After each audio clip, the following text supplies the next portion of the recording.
ตะเว้นคำค่อยมื้อนี้อยู่ไร่อยู่สวนข้อยไร่ภูวิวภูเวียงอำเภอภูเวียงจังหวัดขอนแก่นกับบรรยากาศยามมื้อแลงมาให้อาหารปลารอสักครู่นะเด็กๆครับ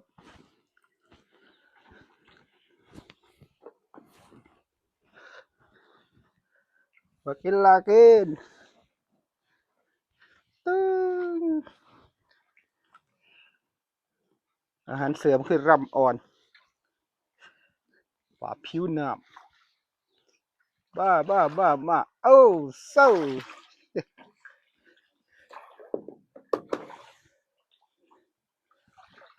มาพักผ่อนเบิ่งอาหารป่าเบิ่งปลากินอาหารยามแลงเลยครับเด้อสวัสดีครับไร่ภูวิวภูเวียงอำเภอภูเวียงจังหวัดขอนแก่น